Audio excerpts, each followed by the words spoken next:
ప్రకటించాలి కడప జిల్లాను కరువు జిల్లాగా. ఎలినినో ప్రభావిత కడప జిల్లాను కరువు జిల్లాగా ప్రకటించాలి. కడప జిల్లాను కరువు జిల్లాగా. ఎలినినో ప్రభావిత కడప జిల్లాను కరువు జిల్లాగా. వర్షపాతం నమోదు కాని కడప జిల్లాను కరువు జిల్లాగా. ఇవ్వాలి కేసీ కెనాల్కు నీటిని. విడుదల చేయాలి కేసీ కెనాల్కు నీటిని. శ్రీశైలం కనీస నీటి మట్టం 854 అడుగులను అమలు చేయాలి. శ్రీశైలం కనీస నీటి మట్టం 854 అడుగులను. రాయలసీమ నీటి కష్టాలు తీరాలంటే రాయలసీమ ఎత్తిపోతల పథకాన్ని పూర్తి చేయాలి. రాయలసీమ ఎత్తిపోతల పథకాన్ని పూర్తి చేయాలి. రాయలసీమ ఎత్తిపోతల పథకాన్ని పూర్తి చేయాలి. రాయలసీమ ఎత్తిపోతల పథకాన్ని ప్రకటించాలి. కడప జిల్లాను కరువు జిల్లాగా ప్రకటించాలి. కడప జిల్లాను కరువు జిల్లాగా ప్రకటించాలి. కడప జిల్లాను కరువు జిల్లాగా చేపట్టాలి. కరువు సహాయక చర్యలను చేపట్టాలి. కరువు సహాయక చర్యలను చేపట్టాలి. కరువు సహాయక చర్యలను ప్రకటించాలి. కడప జిల్లాను కరువు జిల్లాగా ప్రకటించాలి. కడప జిల్లాను కరువు జిల్లాగా ఆదుకోవాలి. కడప జిల్లా రైతాంగాన్ని పూర్తి చేయాలి. రాయలసీమ ఎత్తిపోతల పథకాన్ని పూర్తి చేయాలి. రాయలసీమ ఎత్తిపోతల పథకాన్ని రాయలసీమ కన్నీటి కష్టాలు తీరాలంటే రాయలసీమ ఎత్తిపోతల పథకాన్ని పూర్తి చేయాలి. రాయలసీమ ఎత్తిపోతల పథకాన్ని అమలు చేయాలి. శ్రీశైలం కనీస నీటి మట్టం 854 అడుగులు అమలు చేయాలి. రాయలసీమ ఎత్తిపోతల పథకాన్ని శ్రీశైలం కనీస నీటి మట్టం 854 అడుగులు అమలు చేయాలి. శ్రీశైలం కనీస నీటి మట్టం 854 అడుగులు ఆదుకోవాలి. కడప జిల్లా రైతాంగాన్ని ఎలినినో ప్రభావిత కడప జిల్లాను కరువు జిల్లాగా కడప జిల్లాను కరువు జిల్లాగా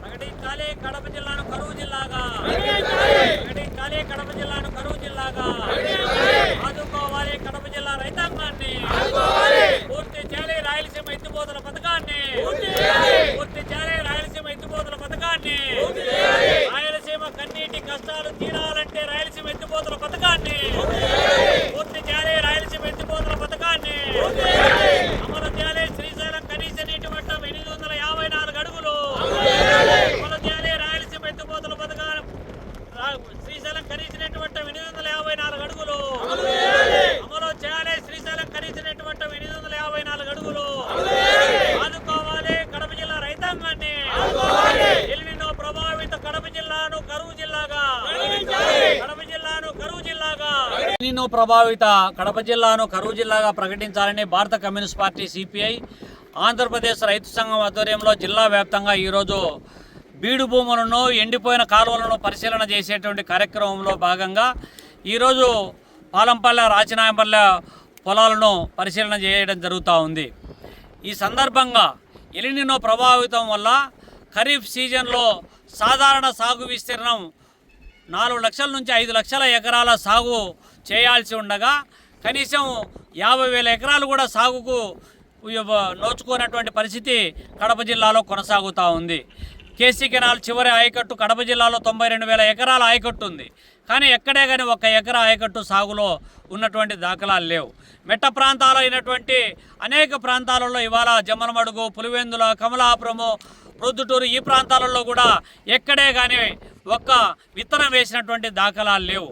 కాబట్టి ప్రభుత్వం తక్షణము కరువు బృందాలను పంపించి కడప జిల్లాను కరువు జిల్లాగా ప్రకటించాల్సినటువంటి అవసరం ఉంది. రబీ సీజన్కైనా కనీసము పంటలు సాగు చేసుకోవడానికి విత్తనాలు, ఎరువులు, పురుగుమందులు 90% రాయితీతో ఇవ్వాల్సినటువంటి అవసరం ఉంది. ఇప్పటి వరకు దుక్కి దున్ని ఏదైతే ఎరువులు విత్తుకొని రెడీగా ఉన్నారో అవన్నీ కూడా వేస్ట్ అయినటువంటి నేపథ్యంలో వాతావరణ బీమా అమలు చేయాల్సినటువంటి అవసరం ఉంది. ఇది వరకు ఏదైతే ఉచిత పంటల బీమా అమలు చేసేవాళ్ళో దాన్ని కూడా ఇవాళ ప్రభుత్వం దాన్ని తిరిగి పునరుద్ధరించాల్సినటువంటి అవసరం, బాధ్యత ఇవాళ ఉంది. కరువుకు శాశ్వత పరిష్కారం కావాలంటే ఇవాళ కనీసము శ్రీశైలంలోకి వచ్చేటటువంటి నీటిలో కొంత శాతమైన నీళ్లు త్రాగడానికి నీళ్లు వాడుకోవాలన్నా కూడా రాయలసీమ ఎత్తిపోతల పథకం ఈ పాటికి పూర్తి చేసినంటే అంతో ఇంతో కొద్దో గొప్ప నీళ్లు తీసుకోవడానికి అవకాశం ఉండేది. కానీ ఏపీ ప్రభుత్వము గత ప్రభుత్వం మీద ఉన్నటువంటి కక్షతో ఇవాళ రాయలసీమ ఎత్తిపోతల పథకాన్ని పూర్తిగా దానికి మరణశాసనం చేయడం వల్ల ఎక్కడే కానీ నికర జలాలైనటువంటి కేసీకి 10 టీఎంసీలు, ఎస్ఆర్బీసీకి 19 టీఎంసీలు, తెలుగంగకు త్రాగడానికి 15 టీఎంసీలు తీసుకునే వెసులుబాటు కూడా లేనటువంటి పరిస్థితి. పోనీ పట్టిసీమ రాయలసీమ కోసమే అని కూశారు కదా, మరి పట్టిసీమ నీళ్లు ఇవాళ కృష్ణా డెల్టాకు నీళ్ళు అందిస్తున్నామని చెప్పి ప్రభుత్వం ప్రకటిస్తూ ఉంది. మరి పట్టిసీమ రాయలసీమ కోసం అయితే మరి ఈరోజు రాయలసీమకు నీళ్ళు ఇవ్వాలి కదా, ఎందుకు ఇవ్వలేకపోతున్నారని చెప్పి అడగదలుచుకున్నాం. ఇంకోవైపు పాలమూరు రంగారెడ్డి ఎత్తిపోతల పథకానికి కేటాయింపులున్నాయా, అనుమతులున్నాయా? కానీ ఆ ప్రభుత్వము ఎలాంటి అనుమతులు లేనటువంటి పాలమూరు రంగారెడ్డి ఎత్తిపోతల పథకాన్ని పూర్తి చేసి రోజుకు 1 టీఎంసీ చొప్పున లిఫ్ట్ చేయడానికి ట్రయల్ రన్ నిర్వహిస్తూ ఉంటే ఏపీ ప్రభుత్వం గాటలు కాస్తూ ఉంది అని చెప్పి మేము అడగదలుచుకున్నాం. అంటే కరువు పీడిత రాయలసీమ నిత్యం కరువు వలసలో ఆత్మహత్యలకు నిలయంగా మారినటువంటి రాయలసీమ రైతాంగం ఘోష ఈ పాలక ప్రభుత్వాలకు చెవికి ఎక్కడం లేదా అని చెప్పి మేము అడగదలుచుకున్నాం. కాబట్టి ఇప్పటికైనా నీటిపారుదల ప్రాజెక్టులకు సంబంధించి ఈ వారం 10 రోజులుగా ఒక శుభ పరిణామం ఏమంటే ఎగువ రాష్ట్రాల్లో కురుస్తున్నటువంటి భారీ వర్షాలకు నారాయణపూర్ నుంచి 1,00,000 క్యూసెక్కులు, భీమా నుంచి 1,00,000 క్యూసెక్కులు, దాదాపు 2,00,000 క్యూసెక్కులు పైబడి శ్రీశైలంలోకి వరద నీరు చేరుతూ ఉంది.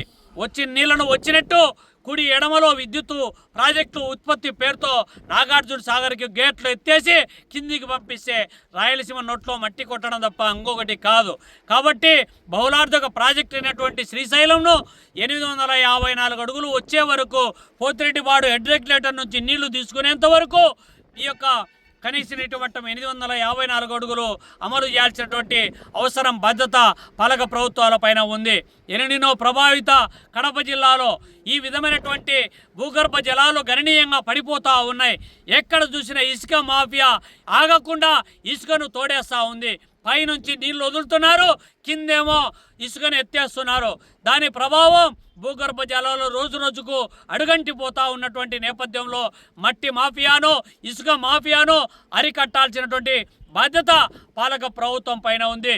అట్టే నీటి వివాదాలపైన బ్రిజేష్ కుమార్ ట్రిబ్యునల్ తీర్పును వ్యతిరేకిస్తూ మరి సుప్రీంకోర్టులో వ్యాజ్యం వేసినటువంటి నేపథ్యంలో అది సెప్టెంబరు 2వ వారానికి వాయిదా పడినటువంటి నేపథ్యంలో కూడా ప్రభుత్వము ఒక నిర్దిష్టమైనటువంటి ప్రతిపాదనలతోటి రేపు పొద్దున ఆంధ్రప్రదేశ్ ఉమ్మడి రాష్ట్రంలో అందులో వెనుకబడినటువంటి రాయలసీమలో మిగులు జలాల మీద ఆధారపడి నిర్మించినటువంటి గాలేరునగరి, ఆంధ్రనీవా లేకపోతే వెలుగొండ ప్రాజెక్టుల భవిష్యత్తు ప్రశ్నార్థక కాకుండా కాపాడాల్సినటువంటి నీటి హక్కులను కాపాడాల్సినటువంటి బాధ్యత పాలక ప్రభుత్వం పైన ఉందని చెప్పి ఇప్పటికైనా ప్రభుత్వము నీటిపారుదల ప్రాజెక్టుల పట్ల, ప్రధానంగా రైతాంగం పట్ల చిత్తశుద్ధిని కాపాడాలని చాటుకోవాలని చెప్పి ఈ సందర్భంగా డిమాండ్ చేస్తూ ఉన్నాం.